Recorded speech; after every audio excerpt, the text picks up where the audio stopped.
Hi guys, आज हम लोग डिस्कस करेंगे प्रिंसिपल ऑफ सुपरपोजिशन। हम लोगों ने पढ़ा कि फोर्स बिटवीन टू चार्जेज यदि कैलकुलेट करना हो तो हम लोग कूलम्स लॉ का यूज़ करते हैं। Force between two charges, formula याद होगा।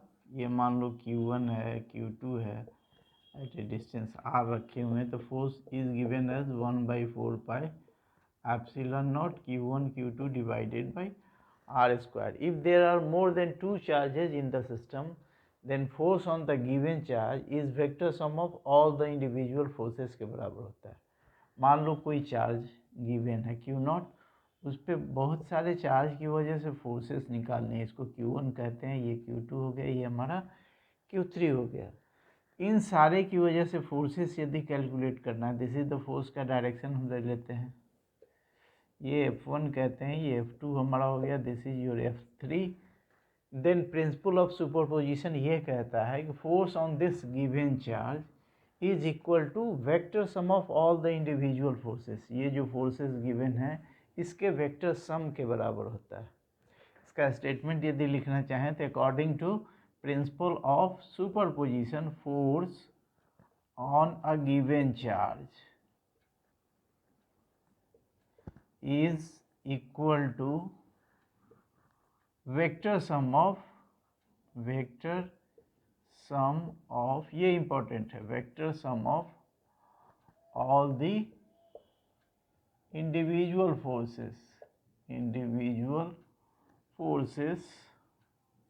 due to other charges in the system,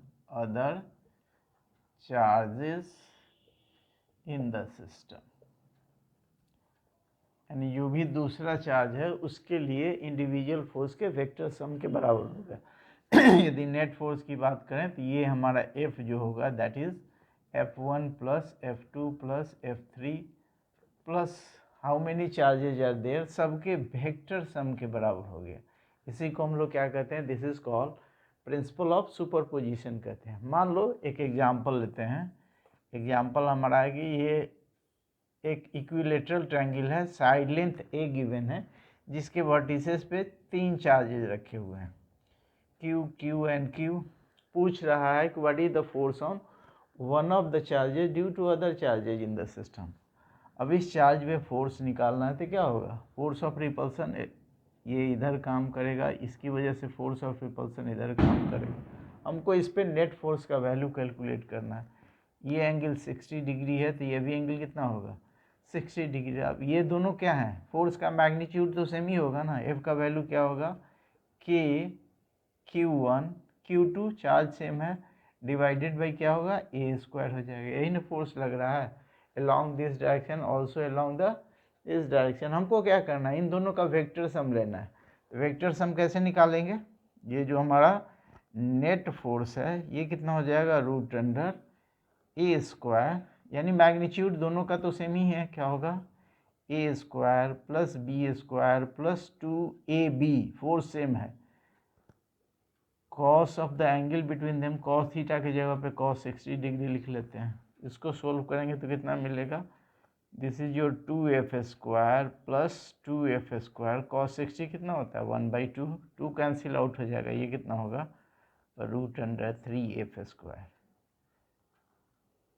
इसका वैल्यू कितना हो जाएगा, रूट अंडर 3F।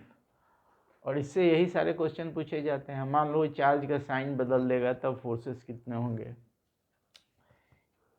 ये नेक्स्ट एग्जाम्पल ले लेते हैं। ट्रायंगल वही हमारा इक्विलेटरल ट्रायंगल है, ये Q हो गया, ये माइनस Q कर देते हैं, ये हमारा Q हो गया। साइड लेंथ वही है, A हो गया।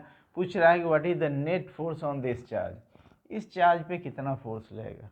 अब देखो ये दोनों पॉजिटिव चार्ज हैं, एक दूसरे को रिपेल करेंगे अलॉन्ग दिस डायरेक्शन, इसकी वजह से एक फोर्स ऑफ अट्रैक्शन काम करेगा। दोनों फोर्स का देखो मैग्नीट्यूड सेम ही होगा, ये भी फोर्स F होगा, ये भी फोर्स F ही होगा। इस फोर्स F का वैल्यू हो जाएगा K Q1 Q2 यानी Q square divided by A square हो जाएगा। हमको क्या करना है, net force on this charge निकालना है। तो फिर क्या करेंगे, हम लोग वही वेक्टर सम का यूज़ करेंगे। नेट फोर्स कितना हो जाएगा, root under A square plus B square plus twice AB cos 120 यहाँ देखो ये एंगल 60 है, पूरा एंगल 180 हो जाएगा, तो ये एंगल कितना हो जाएगा 120। दोनों के फोर्स के बीच का एंगल कितना हो जाएगा cos 120 डिग्री।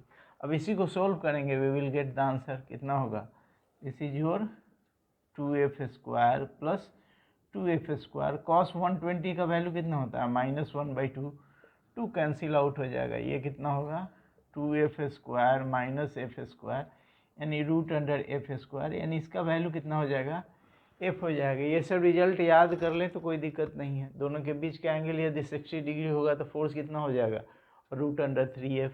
यदि दोनों के बीच का एंगल 120 होगा तो फोर्स का वैल्यू वही हो जाएगा। इस तरह के क्वेश्चन पूछे जाते हैं। ये दोनों क्वेश्चन लिख लीजिए आप लोग। इसी में एक हमारा इक्विलिब्रियम प्रॉब्लम होता है। इक्विलिब्रियम का मतलब everybody knows, net force acting on the body और सिस्टम जीरो होता है, उसी को क्या कहते हैं, सिस्टम हमारा इक्विलिब्रियम में होता है। इक्विलिब्रियम क्वेश्चन भी पूछा जाता है इस पे। मान लो क्वेश्चन फिर से वही है, 3 चार्जेज हैं, ये Q Q Q, कह रहा है कि what is the charge on the centroid of this system. मान लो ये Q का वैल्यू निकालना है, सो दैट सिस्टम क्या हो इक्विलिब्रियम में हो। सिस्टम इक्विलिब्रियम में हो तो किसी एक चार्ज पे नेट फोर्स का वैल्यू क्या करना है, जीरो कर देना है। नेट फोर्स का वैल्यू जीरो कर देंगे तो वही क्या होगा, चार्जेज या सिस्टम क्या हो जाएंगे, इक्विलिब्रियम में हो जाएंगे। अब यहाँ पे फोर्स की बात करें इस चार्ज की वजह से, अब यहाँ देखो इन दोनों चार्ज की वजह से इस पे फोर्स क्या होगा along दिस डायरेक्शन। ये हम लोग ने अभी कैलकुलेट किया है। इसका नेट फोर्स जो रिजल्टेंट होगा इसके बीच से पास करेगा और ऊपर की ओर काम करेगा। हमको क्या करना है, एक डाउनवर्ड फोर्स निकालना है जो इस फोर्स के बराबर हो जाए, तो ये क्या होगा, सिस्टम इक्विलिब्रियम में होगा। यानी नेट फोर्स का वैल्यू ऑन दिस चार्ज क्या होना चाहिए, जीरो होना चाहिए। तो अभी हम लोग नेट फोर्स का वैल्यू निकाल रहे हैं, वो कितना हो जाएगा √3f। f का मैग्नीट्यूड तो वही रहेगा, क्या होगा kq² डिवाइडेड बाई a²। और ये जो रिजल्टेंट फोर्स ऊपर की ओर काम कर रहा है एफ नेट, वो कितना हो जाएगा √3f हो जाएगा। यानी कितना होगा √3 kq² डिवाइडेड बाई a² हो जाएगा। अब यही ना फोर्स इस चार्ज की वजह से लगने वाले फोर्स के बराबर होना चाहिए, यानी ऑब्वियसली ये चार्ज क्या होना चाहिए, नेगेटिव होना चाहिए। पहले हम लोग फोर्स को इक्वेट करके क्यू का वैल्यू निकाल देंगे, बाद में उसको क्या करेंगे, नेगेटिव कर देंगे। इन दोनों के बीच में फोर्स कितना हो जाएगा, एफ हमारा के छोटा क्यू बड़ा क्यू डिवाइडेड बाई। अब यहाँ पे इस डिस्टेंस की बात होती है, ये फिजिक्स में इस तरह के बहुत सारे क्वेश्चन मिलेंगे, इसलिए इसको याद रखना है। सेंट्रोइड क्या करता है 2:1 के रेशियो में डिवाइड करता है। इसको कैलकुलेट करके दिखना है, ये हो जाएगा ए डिवाइडेड बाई √3। ये डिस्टेंस कितना हो जाएगा ए बाई ट्वाइस √3। तो ये डिस्टेंस कितना है ए बाई √3, तो फोर्स का वैल्यू कितना हो जाएगा ए बाई √3 का होल स्क्वायर, ये होगा ना। यहाँ 3 ऊपर आ जाएगा, कितना होगा 3k डिवाइडेड बाई a²। अब ये जो दोनों फोर्स हैं आपस में क्या होना चाहिए, इक्वल होने चाहिए, तभी सिस्टम क्या होगा इक्विलिब्रियम में रहेगा। तो दोनों फोर्स को इक्वेट कर देते हैं। ये जो हमारा नेट फोर्स है ये किसके बराबर होना चाहिए, नेट फोर्स ये वाला फोर्स जो है दोनों आपस में इक्वल होना चाहिए, तभी क्या होगा सिस्टम इक्विलिब्रियम में होगा। तो यहाँ देखो एफ नेट का वैल्यू हम लोग निकाला है, कितना है √3 kq² divided by a²। This is equal to कितना होगा 3k divided by a²। Capital Q एक स्मॉल क्यू यहाँ छूट गया। अब देखो बहुत सारे चीज़ कैंसिल आउट हो जाएंगे, ये k और एक k और q कैंसिल आउट, a² भी a² से कैंसिल आउट हो जाएगा। तो यहाँ से देखो क्या मिलेगा हमको √3 छोटा Q, this is equal to 3 into capital Q. हमको यही क्यू का तो वैल्यू निकालना है, तो कैपिटल क्यू का वैल्यू कितना हो जाएगा, हो जाएगा √3 क्यू डिवाइडेड बाई 3, यानी क्या होगा क्यू बाई √3। ये इसके मैग्नीट्यूड का वैल्यू हो गया। साइन की बात करें तो ये क्या होना चाहिए, नेगेटिव होना चाहिए। इस क्यू का वैल्यू कितना हो जाएगा, Q is equal to -q by √3। यही वैल्यू क्या हो गया होगा इस कैपिटल क्यू का, तो ये सिस्टम क्या होंगे इक्विलिब्रियम में होंगे। ठीक, ये तीनों क्वेश्चन इंपॉर्टेंट है बोर्ड के लिए स्पेशली, इसलिए तीनों के बारे में ये तीनों क्वेश्चन ध्यान से लिख लेना है। प्रिंसिपल ऑफ सुपरपोजिशन फिर से एक बार क्या होगा, force on a given charge due to a number of charge is equal to क्या होगा, वेक्टर सम ऑफ इस पे लगने वाले चार्जेज की वजह से, डिफरेंट चार्जेज की वजह से जो फोर्स होगा उसके वेक्टर सम के बराबर होगा। जहाँ भी करना है सबको क्या करना है, वेक्टोरियली ऐड कर देना है, वही हमारा क्या होगा, नेट फोर्स का वैल्यू हो गया। और यही प्रिंसिपल ऑफ सुपरपोजिशन कहता है। इसको लिख लेना है, ना होगा तो स्क्रीन रोक के इसको लिख लेना है। अब इसको यदि मुश्किल करना है तो क्या करेगा, इसको रोक लिख ले पहले।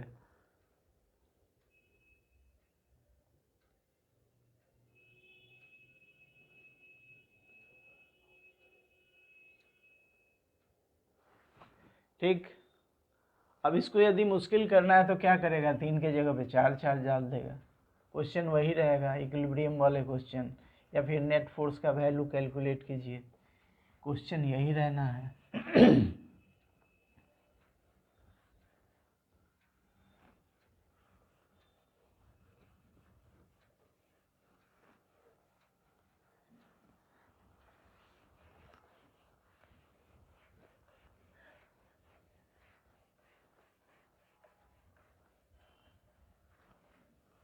अब मान लो एक ट्रायंगल की जगह पे रेक्टेंगल की बात हो, ये एक रेक्टेंगल है जिसका साइड लेंथ, एग्जाम्पल एक रेक्टेंगल है जिसका साइड लेंथ ए दिया हुआ है, ये चार्जेस क्यू हैं, फिर से क्यू।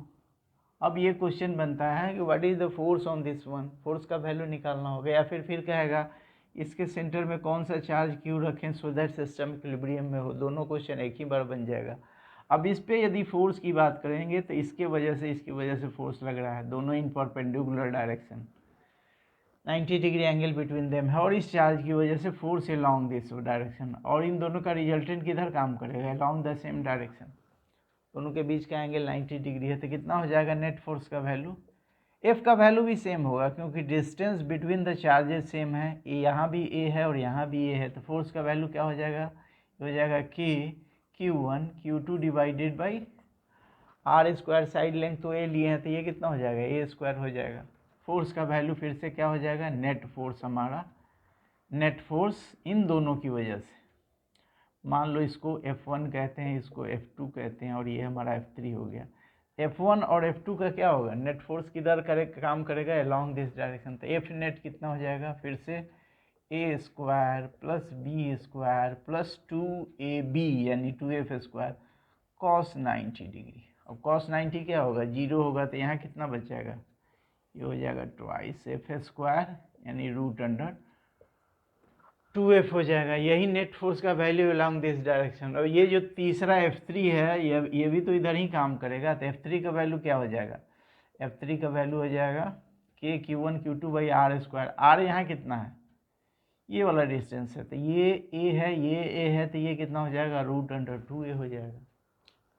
F3 का वैल्यू कितना हो जाएगा, के Q1 Q2 divided by are square यानी रूट अंडर 2a का होल स्क्वायर हो जाएगा। ये होगा k q square divided by twice a square हो जाएगा। अब net force on this charge particle due to all the 3 charges कितना हो जाएगा, ये हमारा F का वैल्यू हो जाएगा F नेट, अब प्लस कितना हो जाएगा, F3 हो जाएगा, यानी F नेट की जगह पे F1 प्लस F2 लिख सकते हैं, F1 plus F2 plus F3 हो जाएगा।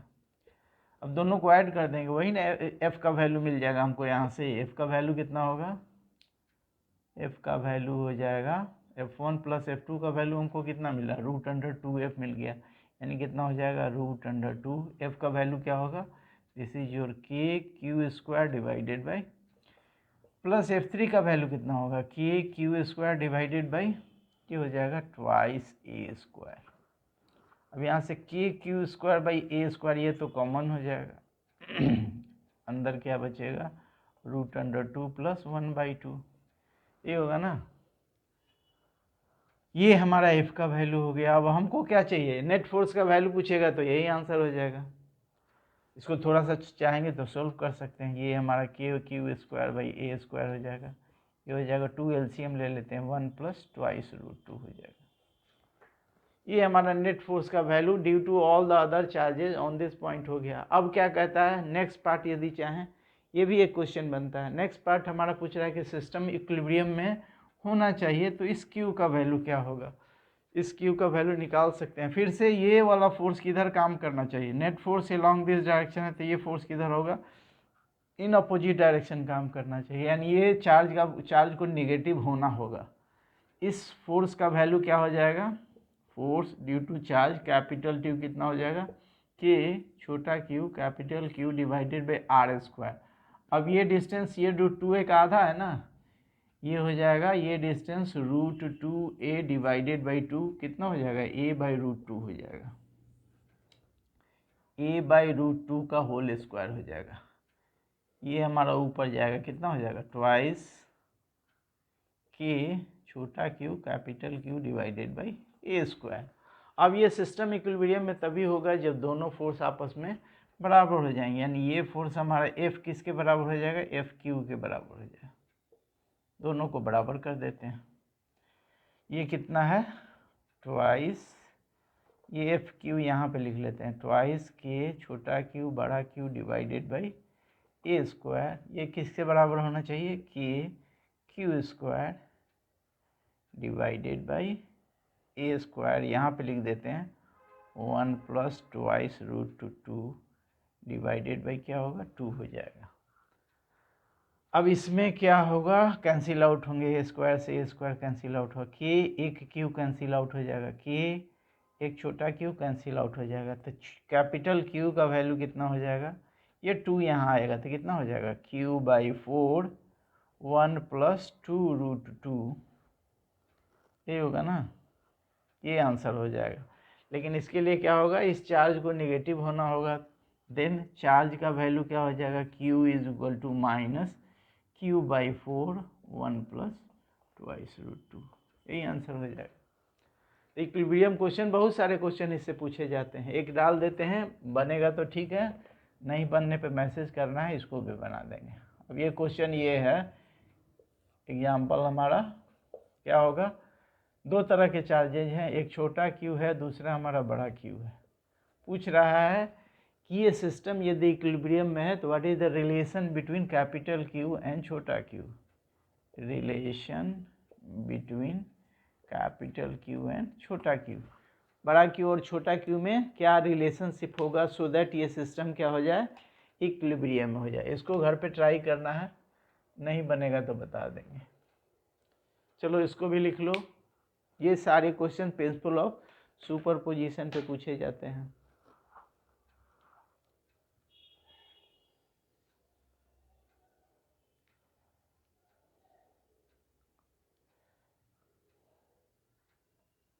एक क्वेश्चन और करते हैं हम लोग, थोड़ा अलग तरह का है। इसमें कॉन्सेप्ट जो यूज होगा सिंपल हार्मोनिक मोशन वाला है। ये सब क्वेश्चन बोर्ड में नहीं पूछे जाएंगे। मान लीजिए ये कहता है कि एक रिंग पे चार्ज रखा हुआ है, एक रिंग है, इस रिंग पे क्या हो गया, इस रिंग पे कैपिटल Q चार्ज रखे हुए हैं और इससे एट ए डिस्टेंस x एक माइनस Q चार्ज रखा हुआ है। तो इस पे लगने वाला फिर से दो क्वेश्चन यहाँ बनता है कि फोर्स का वैल्यू क्या होगा, और दूसरा क्वेश्चन ये बनता है कि इसका टाइम पीरियड क्या होगा। फोर्स का वैल्यू पहले हम लोग निकाल लेते हैं। अब फिजिक्स में जहाँ कहीं भी डिस्ट्रीब्यूशन ऑफ चार्ज होता है, हम लोग एक एलिमेंट पे फोर्स निकालते हैं, फिर उसको क्या करते हैं, इंटीग्रेट कर देते हैं, तो नेट फोर्स का वैल्यू निकलता है। यहाँ पे मान लो इस एलिमेंट की बात करते हैं, इस एलिमेंट पे dq चार्ज है, उसकी वजह से फोर्स निकाल लेते हैं। ये क्या होगा, इसको अट्रैक्ट करेगा अलॉन्ग, ये रेडियस को r कह लेते हैं। अब इस पे लगने वाला फोर्स जो होगा अलॉन्ग दिस डायरेक्शन, ये हमारा f हो गया। इस एंगल को थीटा लेते हैं तो इसका दो कंपोनेंट हो जाएगा, इधर कितना होगा f cos थीटा और वर्टिकली इधर कितना हो जाएगा f sin थीटा। अब देखो ये जो रिंग ऑफ चार्ज है इसमें क्या होगा, वर्टिकल सिमेट्री तो होगा ही, इसी तरह का दूसरा चार्ज यहाँ पे होगा। इसकी वजह से यहाँ जो हम लोग कंपोनेंट लेंगे तो f cos थीटा इधर काम करेगा और f sin थीटा क्या होगा। अब ड्यू टू सिमेट्री ये f sin थीटा क्या होंगे, कैंसिल आउट हो जाएंगे। हमको किसका वैल्यू निकालना है, f cos थीटा का, that will be the resultant force acting on this minus Q charge. Minus Q charge पे वही रिजल्टेंट फोर्स काम कर रहा है, कितना हो जाएगा, ये हमारा r है, ये x है, तो इसका वैल्यू कितना हो जाएगा, root under r square plus x square. इस एलिमेंट की वजह से इस चार्ज पे कितना फोर्स लगेगा, इसको हम लोग डी एफ कर देते हैं। डी एफ कितना हो जाएगा, के Q D Q divided by are square, यानी R square plus x square. लेकिन हमको किसका फोर्स निकालना है, ये डी एफ कॉस थीटा का वैल्यू निकालना। ये डी एफ कॉस थीटा कितना हो जाएगा, ये हो जाएगा के Q D Q divided by क्या होगा, r square plus x square. इस एंगल को थीटा लिए हैं तो क्या होगा, कॉस थीटा का वैल्यू बी बाई एच हो जाएगा ना, दिस वन, यानी एक्स डिवाइडेड बाई क्या होगा, root under r square plus x square. ये हमारा नेट फोर्स जो यहाँ काम कर रहा है उसका वैल्यू निकल गया। अब ध्यान ये देना है कि ये इसको अट्रैक्ट करेगा तो धीरे धीरे वेलोसिटी बढ़ेगी और यहाँ पहुँच जाएगा, and due to inertia of that velocity ये इधर मूव करना शुरू करेगा और फोर्स का डायरेक्शन क्या होगा, अपोजिट हो जाएगा। उसकी वजह से क्या होगा, ये फिर अपोजिट यहाँ आके रेस्ट में हो जाएगा, अपोजिट डायरेक्शन मूव करेगा। ये बेसिकली एक ओसिलेशन हो जाएगा। अब इसी ओसिलेशन के एम्पलीट्यूड को हम लोग छोटा कर देते हैं तो वही मोशन क्या हो जाएगा, सिंपल हार्मोनिक मोशन हो जाएगा। तो सबसे पहले हम लोग नेट फोर्स का वैल्यू जो लग रहा है on this charge particle d F cos theta, इसको इंटीग्रेट कर देंगे तो हमको क्या मिल जाएगा, नेट फोर्स का वैल्यू मिल जाएगा ना। एफ नेट कितना हो जाएगा, ये integration of d F cos theta हो जाएगा। इसको इंटीग्रेट कर देते हैं, k q x divided by are square plus x square का पावर कितना हो जाएगा, यहाँ आधा है यहाँ एक है, पावर विल बी 3/2 और यहाँ पे एक डी क्यू हो जाएगा एलिमेंट। अब इसी को यदि इंटीग्रेट कर देंगे, ये सब तो कांस्टेंट है, इसको इंटीग्रेट करेंगे D Q D Q D Q, सारे एलिमेंट को मिलाएंगे तो यही ना चार्ज क्यू हमारा मिल जाएगा। इसका वैल्यू कितना हो जाएगा, दिस इज योर, इसका वैल्यू हो जाएगा के, ये कैपिटल क्यू हो जाएगा, छोटा क्यू एक्स डिवाइडेड बाई क्या होगा, r square plus x square का पावर 3/2, यही एफ नेट का वैल्यू हो जाएगा। अब यदि एक्सेलेरेशन की बात करते हैं तो कितना हो जाएगा, एक्सेलेरेशन क्या होता है, फोर्स डिवाइडेड मास। इस चार्ज का मास यदि हम लोग एम रखते हैं तो क्या होगा, this is your f net divided by mass हो जाएगा। कितना होगा, के बड़ा क्यू छोटा q divided by are square plus x square का पावर 3/2 इंटू एम रख देते हैं। ठीक है, अब इसको हमको बताना है कि सिंपल हार्मोनिक मोशन का टाइम पीरियड क्या होगा। इसके लिए क्या करते हैं हम लोग, एक्स को एक स्मॉल मानते हैं। यदि एक्स हमारा छोटा हो गया आर से तो एक्स स्क्वायर क्या होगा, एक्स हमारा छोटा हो गया आर से तो एक्स स्क्वायर और भी छोटा हो जाएगा आर स्क्वायर से।